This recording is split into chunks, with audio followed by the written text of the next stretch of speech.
గది నారా లోకేష్ గారి పాదయాత్ర. అంటే మీరు ఎవరు అవునన్నా ఎవరు కాదన్నా ఇది అంగీకరించాలి. అంటే చంద్రబాబు నాయుడు గారు అరెస్ట్ అనేది అతిపెద్ద తప్పు అనేది మీరు చెప్తున్న మాట. మరి మీ ప్రభుత్వంలో ఇప్పుడు జగన్ గారి మీద రకరకాల అలిగేషన్స్ చేస్తున్నారు. లిక్కర్ స్కామ్ 3,500 కోట్ల ఈ స్కామ్లో కింగ్ పిన్ జగనేనని మీ పార్టీ నేతలు ఆరోపిస్తున్నారు.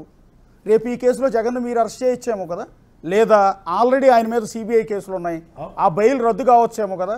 ఏదైనా జరగవచ్చు అశోక్ గారు. నేనేమంటానంటే ఒకటి అర్థం చేసుకోండి. మీరు 2019లో వైఎస్ఆర్ కాంగ్రెస్ పార్టీ అధికారంలోకి వచ్చింది. మరి 14-19లో చంద్రబాబు గారు ముఖ్యమంత్రిగా తప్పులు చేసి ఉంటే 2019లో అధికారంలోకి వచ్చిన వెంటనే జగన్ గారు చర్యలు తీసుకు ఉండేవాళ్ళ కాదా మీరు ఆలోచించండి. మరి 4 సంవత్సరాలు ఏం చేస్తున్నారు అంటే దాంట్లో తప్పు లేదు కాబట్టి మీరేం మాట్లాడాల. ఆఖరిలో తెలుగుదేశం పార్టీ ప్రభంజనం చూసి జగన్ గారికి వ్యతిరేకంగా ఒక విధమైనటువంటి ఒక వాతావరణం ప్రజల్లో వచ్చేస్తుందని భయపడి నారా లోకేష్ గారి పాదయాత్రకి విపరీతంగా ఆ యొక్క జనాదరణ, పవన్ కళ్యాణ్ గారి సభలకి జనం పోటెత్తిన తీరు ఇవన్నీ గమనించి భయపెట్టాలా, భయపెట్టి ఎన్నిక చేయాలా, చంద్రబాబు నాయుడు గారిని అరెస్ట్ చేసి జైల్లో పెట్టాం, ఆఫ్టర్ ఆల్ మీరెంత అని ఎమ్మెల్యేలని ఎంపీలని భయపెట్టాలి, అభ్యర్థుల్ని కార్యకర్తలు అనుకున్నారు. అది వికటించింది. ప్రజల్లో తిరుగుబాటు వస్తే అలాంటి వేధింపులు ఎవరు లెక్క చేయరు. మరి మేము అధికారంలోకి వచ్చిన వెంటనే ఈ జగన్ గారి ప్రభుత్వంలో జరిగిన అక్రమాల మీద విచారణ ప్రారంభించాం. సంవత్సరం కాల ఇప్పటికే అయినా దాంట్లో ఒక్కొక్కరు అరెస్ట్ అవుతూ వస్తున్నారు. అంటే మీకు జగన్కి గుండెకాయ లాంటి షాడో సీఎంగా పిలిచిన ధనుంజయ రెడ్డి లాంటి వ్యక్తిని నిన్న లిక్కర్ స్కామ్లో అరెస్ట్ చేశారు.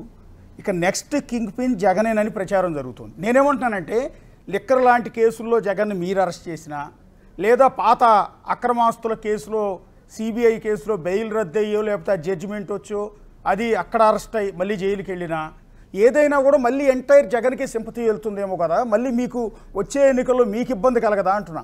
ఈ దేశంలో అత్యంత నిజాయితీ పరుల్లో అరవింద్ కేజ్రీవాల్ గారు ఒకరని చాలామంది అభిప్రాయం. అరవింద్ కేజ్రీవాల్ గారి మీద మద్యం కుంభకోణం కంటే ముందు ఏ ఆరోపణలు కూడా లేవు. మరి అరవింద్ కేజ్రీవాల్ గారిని జైల్లో పెట్టారు. మరి జైల్లో నుంచి వచ్చిన తర్వాతే ఎన్నికలు జరిగాయి. ఏమైనా ఎన్నికల్లో ఆమ్ ఆద్మీ పార్టీ అడ్రస్ లేకుండా పోలేదా? ఆఖరికి అరవింద్ కేజ్రీవాల్ గారు ఓడిపోలేదా? మరి జైల్లో పెడితే సానుభూతి వస్తుంది అనుకుంటే 2014 కంటే ముందు జగన్ గారు జైల్లో ఉన్నారు. 2014లో అధికారంలోకి రాలేదే. 2014-19 మధ్యలో జగన్ గారిని బాబు గారు జైల్లో పెట్టలేదే. అంటే ఒక్కొక్క పరిస్థితిని బట్టి ఒక్క అంశం ఉంటుంది. కాబట్టి ఈ కేసుల్లో జగన్ గారికి సంబంధం ఉందని విచారణ అధికారులు తేలిస్తే ఆ దిశగా చర్యలు తీసుకుంటారు. కానీ ఈ కేసుల్లో అరెస్టులు అయితే వైఎస్ఆర్ కాంగ్రెస్ పార్టీకి సానుభూతి వస్తుంది అన్నది కరెక్ట్ కాదు. అందు ఉదాహరణ ఢిల్లీ ఆమ్ ఆద్మీ అరవింద్ కేజ్రీవాల్ గారి గురించి మీకు నేను చెప్పడం జరిగింది. ఒక ఇద్దరు గురించి ఇక్కడ మనం మాట్లాడుకోవాలి. కోటమిరెడ్డి శ్రీధర్ రెడ్డి గారు, మీరు కూడా మీకు కూడా క్లోజ్ అయి ఉంటారు వాళ్ళు అప్పుడు ఆ పార్టీలో ఉన్నప్పుడు. ఒకటి వల్లభనేని వంశీ కావచ్చు, కొడాలి నాని రెడ్ బుక్లో ఆయన పేరు ఉందనగానే గుండె నొప్పి వచ్చింది, ఆయన బైపాస్ సర్జరీ చేయించుకుని బెడ్ మీద ఉన్నారు. రెండోది వల్లభనేని వంశీ, మీకు తెలిసిందే నారా భువనేశ్వర్ గారిని ఉద్దేశించి ఆయన చేసిన అత్యంత దారుణమైన కించపరిచే ఆ భాష, దానికి మూల్యం చెల్లించుకుంటున్నారు అనుకోవచ్చు. వాళ్ళ జైల్లో ఆయన మీరు చూశారు, హెల్త్ కూడా పూర్తిగా పాడైపోయి 20 కేజీలు బరువు తగ్గిపోయి నరకం అనుభవిస్తున్న పరిస్థితి చూస్తున్నాం. సో అంటే భువనేశ్వర్ గారిని అన్నందుకు మూల్యం చెల్లించుకుంటున్నారు అనుకోవాలా? దేవుడి స్క్రిప్ట్ అశోక్ గారు. ఎందుకంటే అధికారం చేతిలో ఉందని ఉచ్చ నీచాలు మరిచి సభ్య సమాజంలో సాధారణ ప్రజలు కూడా మాట్లాడలేని మాటల్ని నిండు శాసనసభ సాక్షిగా సత్యమేవ జయితే అన్న సూక్తిని కించపరిచే రీతిలో శాసనసభ ప్రమాణాలని దిగజార్చే రీతిలో ఆ రోజు చంద్రబాబు గారి కంటి వెంట కన్నీరు కారేదానికి, వారు బాధపడేదానికి కారణభూతులైనటువంటి వల్లభనేని వంశీ గారి విషయంలో, లేదా అంతకంటే దారుణంగా వ్యాఖ్యలు చేసిన కొడాలి నాని గారి విషయంలో నాకు ఎలాంటి సానుభూతి లేదు, ఉండదు. నాకే కాదు ఎవరికి ప్రపంచంలో తెలుగు ప్రజలు ఎవరికి కూడా ఉండదు, దాంట్లో ఎలాంటి అనుమానం లేదు. రెండోది ఇందాకే మీకు చెప్పా, దేవుడి స్క్రిప్ట్ అనేది ఒకటి ఉంటుందని చెప్పని. మనం అధికారంలో ఉన్నామని ఇష్టారీతిగా వ్యవహరిస్తే, ధర్మాన్ని మరిచి ప్రవర్తిస్తే ఖచ్చితంగా మన మెడకి అది చుట్టుకుంటుంది. అలా చుట్టుకుంది. అంటే వాళ్ళు వాడిన భాష ఆ పార్టీకి కూడా నష్టం చేకూర్చిందిగా. అప్పటి వైఎస్ఆర్ కాంగ్రెస్ పార్టీకే ఎక్కువ నష్టం చేసింది కదా, పరోక్షంగా టీడీపీకి మంచి చేసిందేమో. 100% నష్టం చేసింది అశోక్ గారు. అలాగని మన ఇంట్లో మహిళల గురించి మాట్లాడితే మనం చూస్తూ ఊరుకుంటామా? ఒక రకంగా చెప్పాలంటే నా దృష్టిలో ఆలస్యమైంది. నాలాంటి వాడయి ఉంటే, కాస్త ఆవేశం ఎక్కువ ఉండేవాళ్ళు అయి ఉంటే దానికి ప్రతి చర్యలు ఇంకో రకంగా ఉండేవి. చంద్రబాబు నాయుడు గారు కాబట్టి, వారు పెద్ద మనిషి కాబట్టి, సమాజ హితం ఆలోచన చేసేవాళ్ళు కాబట్టి, సమాజం మెచ్చాలా, ఏదైనా చట్టపరంగా జరగాల ఆలోచన ఉండేవాళ్ళు కాబట్టి ఆలస్యమైంది.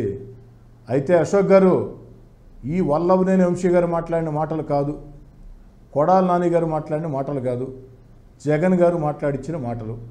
ఎందుకని చెప్తున్నానంటే, జగన్ గారు అలాంటి మాటలు మాట్లాడితేనే ప్రోత్సహిస్తారు, భుజం దడతారు. అలాంటి మాటలు మాట్లాడితేనే. ఇందాక నేను చెప్పా, ఒక మంచి పని చేసినా పొగడ్డు, ఒక చెడ్డ పని చేసినా ప్రశంసుడు. ఇది జగన్ గారి దగ్గర ఒక ముఖ్య లక్షణం అని. కానీ ప్రత్యర్థుల మీద, ముఖ్యంగా ఆ యొక్క టీవీ ఛానల్స్ మీద కావచ్చు, పత్రికల మీద కావచ్చు, ప్రత్యర్థుల మీద, చంద్రబాబు గారి మీద, పవన్ కళ్యాణ్ గారి మీద, లోకేష్ గారి మీద ఉచ్చ నీచాలు మరిచి మాట్లాడితే బాగా ప్రోత్సహిస్తాడు. అందుకు కారణం జోగి రమేష్ గారే. జోగి రమేష్ గారు ఆ యొక్క శాసనసభలో ఏబిఎన్ గురించి, రాధాకృష్ణ గారి గురించి ఏ విధంగా మాట్లాడాడు, రామోజీరావు గారి గురించి ఏ విధంగా మాట్లాడాడు, చంద్రబాబు గారి ఇంటి మీద దాడికి ఎత్తించాడు మీకు తెలుసు. వేరే నాయకుడు అయితే దాన్ని అంగీకరిస్తాడా? అధినేత. అదే చంద్రబాబు గారు అయితే నాలాంటి వాడు పని చేస్తే ఒప్పుకుంటాడా? అధికారం ఉంటే పెద్ద పని కాదు అశోక్ గారు. ఎవరెళ్ళ మీదకైనా పోయి ఏమైనా చేయొచ్చు అని చెప్పని మీరు అనుకుంటే ఎంతవరకు కరెక్టు? అధినేత దాన్ని ఖండించబడలేదా? ఖండించకుండా మంత్రిని చేశారు తీసుకుని వచ్చి. కాబట్టి జగన్ గారు ప్రోత్సహించారు కాబట్టి ఇవన్నీ కూడా జగన్ గారి మాటలుగా భావించాలా. వైఎస్ఆర్ కాంగ్రెస్ పార్టీ ఆఫీసు నుంచి సజ్జల రామకృష్ణారెడ్డి ఇలా తిట్టమని స్క్రిప్ట్ పంపించేవాడు. తిట్టకపోతే వాళ్ళ పార్టీలో కెరీర్ ఉండదు. చంద్రబాబుని, లోకేష్ గారిని ఎంత తిడితే వాళ్ళకి అన్ని పదవులు కావచ్చు, మా ఆఖరికి మంత్రి పదవులు కూడా దక్కుతాయి అనేది ఆ పార్టీ నుంచి వచ్చిన నాయకులు చెప్తున్నమాట. నాకే చెప్పాడు సజ్జల రామకృష్ణారెడ్డి గారు, నువ్వు హోందాయుతంగా మాట్లాడితే కుదరదు, విధానాలతో మాట్లాడతారంటే కుదరదు, అడ్డగోలుగా మాట్లాడాలా, తిట్టాలా. అయినా అమరావతి ప్రజలు నెల్లూరుకు వస్తే వాళ్ళ కాడికి నువ్వు ఎట్టబోతావు?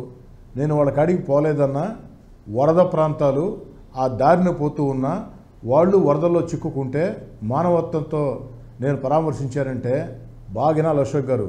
సజ్జల గారు చెప్పిన మాటలు ఏంటంటే, వాళ్ళని మానవత్వంతో నువ్వు పరామర్శించడం తప్పు, వాళ్ళ మీద దాడి చేసుంటే జగన్ గారు మెచ్చుకునేవాళ్ళు అని చెప్పారు. స్వయంగా నాతోనే సజ్జల రామకృష్ణారెడ్డి గారు. అమరావతి ప్రజలు, మహిళలు, యువకులు, వృద్ధులు ఈరోజు ఆ రోజు వాళ్ళు ఒక ప్రభుత్వం తీసుకున్న నిర్ణయం శాశ్వత నిర్ణయం, దీన్ని అన్ని పార్టీలు బలపరిచాయి అని నమ్మి తమ జీవితాలను పణంగా పెడితే, వైఎస్ఆర్ కాంగ్రెస్ పార్టీ వచ్చిన తర్వాత వాళ్ళ జీవితాలు ఛిద్రమైతే, వాళ్ళు ఎండకు ఎండుతూ వానకు తడుస్తూ పాదయాత్ర చేస్తూ ఉంటే, నా నెల్లూరు రూరల్లో వరదల్లో చిక్కుకుంటే వాళ్ళు అక్కడ ఉండాలన్న విషయం కూడా నాకు తెలియదు. షెడ్యూల్ ప్రకారం 2 days ముందే నా కాన్స్టిట్యూన్స్ అయిపోయి ఉండాలా. వేరే వరద ప్రాంతాల పరిశీలనకు పోతే మధ్యలో వాళ్ళు ఉంటే వాళ్ళు ఉన్నారు, వాళ్ళని వదిలేసిపోవటం మానవత్వం కాదని నేను ఆగి వాళ్ళని పరామర్శించి, రాత్రికి వరదలు ఇంకా ఎక్కువ వస్తాయమ్మా, ఇక్కడొద్దు, మెయిన్ రోడ్లోకి రండి, మీకు కావాల్సిన ఏర్పాట్లు నేను చేస్తాను, వరద ప్రాంతాల వరకే అన్నీ స్పష్టంగా చెప్పా. వాళ్ళు అమరావతి గురించి అడిగారు. అమ్మ, నేను వైఎస్ఆర్ కాంగ్రెస్ పార్టీ శాసనసభ్యుడిని, పార్టీ నిర్ణయాన్ని కాదని నేను మాట్లాడలేను, నేను మానవత్వంతో వచ్చానని చెప్పా. హోందాగా ప్రవర్తించా, పార్టీకి చెడ్డపేరు తేలా, పార్టీ గౌరవం తెచ్చా. కానీ సజ్జల గారు అంటారు, నువ్వు చేయాల్సింది పరామర్శ కాదు, వాళ్ళు ఉన్నారు కదా వాళ్ళ మీద దాడి చేయించి ఉండాలా అంటాడు. అమరావతి ప్రజలు, రైతులే కాదు కదండి. అవును, అమరావతి చాలామంది ఏంటంటే రైతులు అలవాటైపోయింది. కానీ అమరావతి ప్రజలు రైతులు ఉన్నారు, కూలీలు ఉన్నారు, సన్న చిన్నకారు వాళ్ళంతా ఉన్నారు కదా. అట్లా కొంతమంది ఎమ్మెల్యేలు ఆల్రెడీ దాడులు చేశారు. అమరావతి రైతులు పాదయాత్రగా వెళ్తుంటే చేశారు, కొంతమంది చేశారు, దాన్ని చూసి చేశారు. సజ్జలు గారు, మన అశోక్ గారు, నా కాన్స్టిట్యున్సీ దాటిన తర్వాత సర్వేపల్లి స్టార్ట్ అయింది, ఆ తర్వాత శ్రీకాళహస్తి కూడా వచ్చింది, ఆడంతా దాడులు చేశారు కదా. అవును, ఫ్లెక్స్లు కట్టలేదు కదా, ఫ్లెక్స్లు చించేశారు కదా. వాళ్ళు ఉసురు కూడా నేను ఒక్కటి చెప్తాను అశోక్ గారు, యా 100% తాలకుండా ఎందుకు పోతుంది? ఒక్కటి అశోక్ గారు, నేను ఒకటి చెప్తున్నా. నేను ఈరోజు తెలుగుదేశం పార్టీ శాసనసభ్యుడిని. నేను అత్యంత కష్టాల్లో వైఎస్ఆర్ కాంగ్రెస్ పార్టీ దూరంగా జరిగిన తర్వాత ఆ 16 నెలలు నేను తెగించి పోరాడొచ్చు, నేను కాదన్ను. కానీ చంద్రబాబు గారు, లోకేష్ గారు నన్ను ప్రోత్సహించారు. నాకు 3వ ఎన్నికల్లో అభ్యర్థిగా అవకాశం ఇచ్చారు. అన్ని రకాల అండగా నిలబడ్డారు, నన్ను ప్రోత్సహించారు. నేను తెలుగుదేశం పార్టీ శాసనసభ్యుడిని. ఈరోజు కూడా జగన్ గారి గురించో వైఎస్ఆర్ కాంగ్రెస్ పార్టీ గురించో మాట్లాడాల్సిన పరిస్థితుల్లో నేను మాట్లాడతా. కానీ హోందాయుతమైన భాషతో మాట్లాడతా, పద్ధతైన భాషతో మాట్లాడతా, ప్రజల్ని ఒప్పించే భాషతో మాట్లాడతా, ప్రజల్ని మెప్పించే భాషతో మాట్లాడతా. అలా కాకుండా బూతులంటే నా వల్ల కాదు.